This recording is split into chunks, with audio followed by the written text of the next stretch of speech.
Good morning, zookeepers, and welcome back to Planet Zoo. Today we're making another enclosure for the Highland cattle.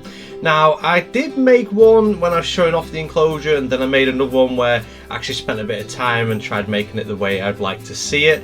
And this time I'm going to be doing something a little bit different. I was thinking about making a cafe and things like that, which it kind of never turned out to be a cafe. I just decided to make a milkshake shack. It's probably the best way of explaining it. So I have this little milkshake corner, we have a little seating area for our guests, and then I just somewhat build quite a nice but simple enclosure all the way around. So then there's different viewpoints. I just thought it'd be kind of interesting to have a milkshake stand next to a cow enclosure, in the sense of that's where they've just gone and got the milk for the milkshakes you're about to drink, and it gives it that kind of petting zoo farm sort of vibe, in the sense of you're seeing where your product has come from and how it's made. I really can't remember the name of the petting zoo I went to. I went to one when I think I was about 15 or 14, somewhere around that age gap, and legit the restaurant was right next to the farm, and you could see the way it was the downwards hill, so you could almost see every farm animal enclosure there was, and then you sort of went down down this sort of hill, and I say a hill, it was it's not steep, it was just this is the way the way the cafe was positioned. You could sort of see everything, and it was kind of interesting in the sense of you got to watch the daily workings of that farm, that petting zoo kind of vibe, whilst you sat there and ate your bacon sandwich and totally didn't feel guilty when you saw the pigs running around. But yeah, it was a really interesting place, and that's the kind of where I got the inspiration from. I thought it'd be kind of interesting in the sense of you get your milkshake, whatever flavour, and then you go and meet your the person that made, or the animal that made that milkshake. So it was kind of an interesting vibe in my head anyways, and I thought I'd make it nice and simple as well. I didn't want something too complicated. Already there's some really cool stuff like this rustic fencing that I'm using, so I didn't really see too much in the point of making my own completely custom fence.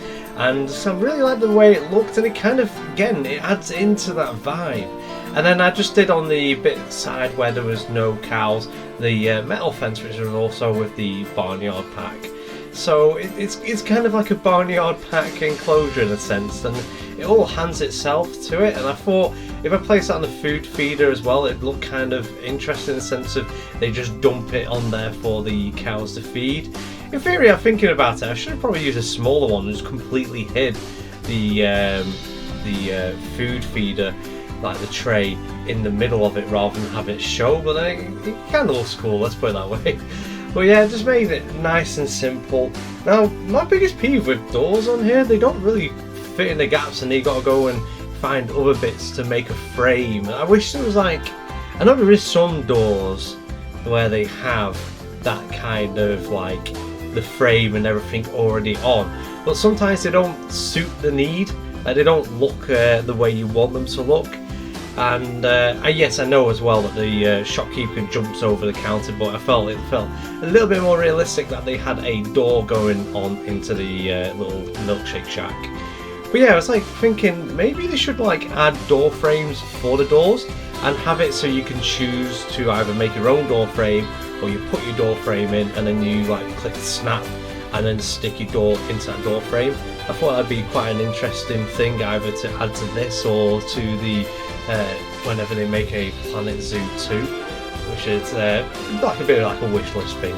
But now the way I made this enclosure as well, I just made the little paths, and then we had lots of wild grass, and then as much as I love using buffalo grass and the long grass with it, so it's got something waving around in there, it just made me kind of think that I was oh, I'm going to add more to the grass. You'll see in a bit, because obviously right now I'm adding some pretty flowers and things like this, basically foxgloves, because I don't know how I completely missed them, but I didn't realise there was foxgloves, and I was yeah, I love foxgloves, probably one of my favourite flowers.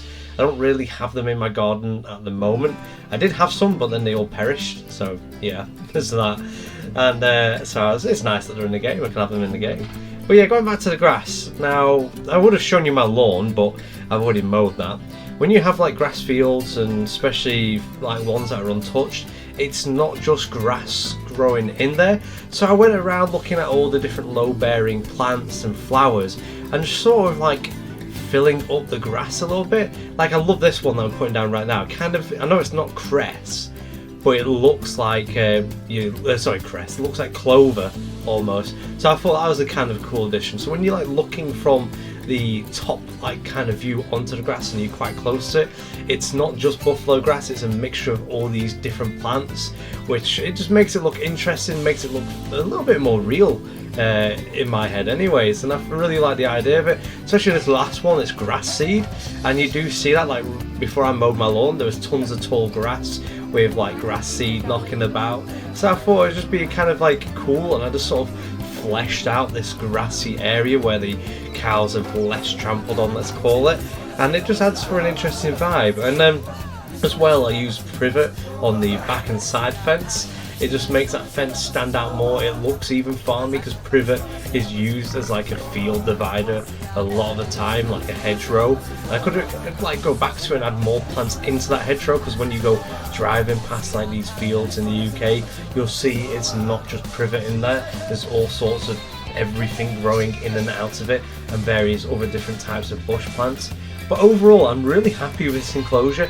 I enjoyed making it, and like just sitting there watching the cows do their thing.